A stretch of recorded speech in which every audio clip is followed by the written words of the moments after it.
Hello, Fatima. Hello, Michael. How are you on this fine Tuesday afternoon? I am well, and yourself? I'm very well. I'm a bit NFT'd up to my eyeballs. Oh, I can imagine. I was reading yesterday. I've got a good friend of mine at Harvard, and I was reading the Harvard Business Review, and it was talking about the luxury end of the market, and that 70 to 80% of the luxury market is considered to be at risk with NFTs. It's just another way of infringement, potentially. Infringement of what? Of their intellectual property rights. And trademarks and trademarks, yeah. Yeah, absolutely. So do you remember back in the day we were talking about, there was a case in 1999. What was it called? Well, I would have been 7.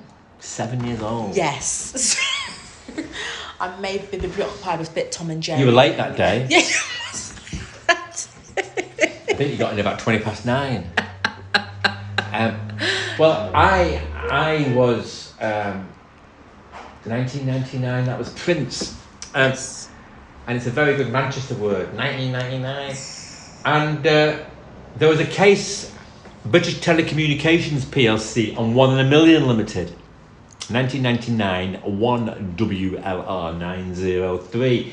And it was the chap who's been in the news very much so over the lockdown period. It was Lordship Sumption QC who did the judgment, who has been a big critic of lockdown and the measures that the government took from the outset.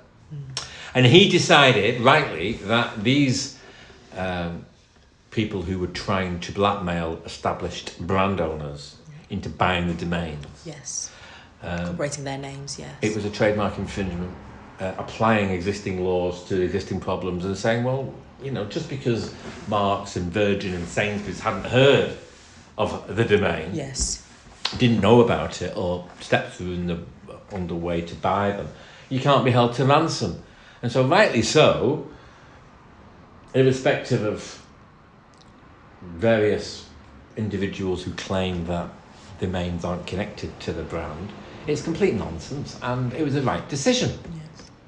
So then we find out just before Christmas that a number of luxury brand owners are now sending out cease and desist letters to various artists. Yes. And I say artists loosely. Yes. I don't mean it in a lewd way, but Mason Rothschild. Yes. Who he?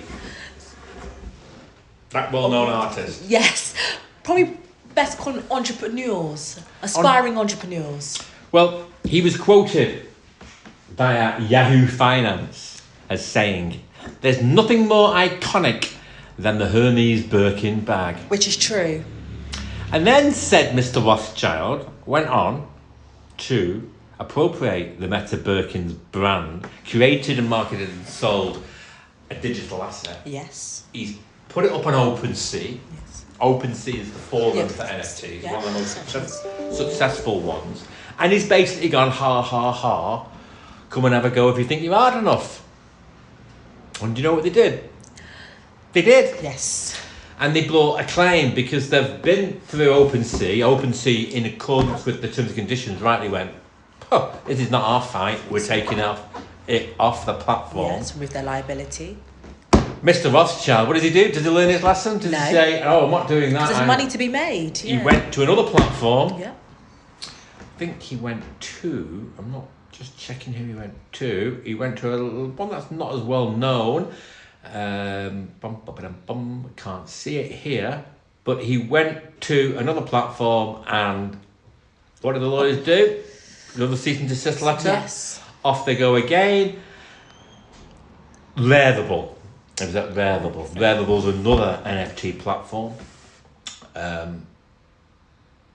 They removed Unlivable, but he still wasn't deterred, and finally Hermes decides, you know what, we've had enough, Mr. Rothschild, and brought a claim. So that the claim filed early December in the United States District Court, Southern District of New York. It's a trial by jury, and in my view, although I'm not a US lawyer, I think Mr. Rothschild has absolutely no chance of being successful. Any thoughts?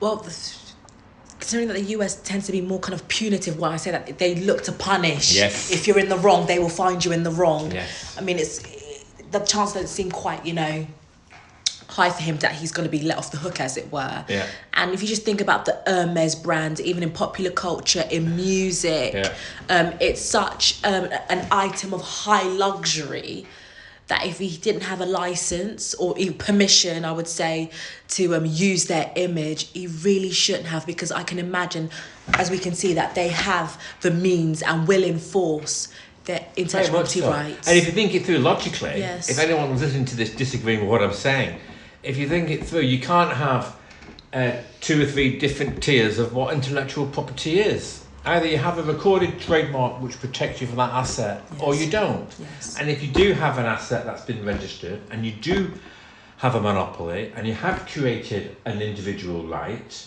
well then that right should be applicable, be it a domain name, be it an NFT, Yes. or be it Yes, whatever. exactly. I can't think of. I create a bag, you take a photo of the bag, you had no permission to take the photo of the bag, you look to exploit said photo of the bag, you can't do that, I haven't given you permission to do that. And how old are you now? Woo, I'm no longer 7, I tell you that. Fantastic. Fatima, thank you so much. It was lovely to catch up with you. And Likewise. an article has been posted on the website, which hopefully gives a wee bit of a summary to what we've discussed, and also the link to the actual complaint that was filed by Hermes lawyers. Bye, everybody, and thanks, Fats. Bye, thank you.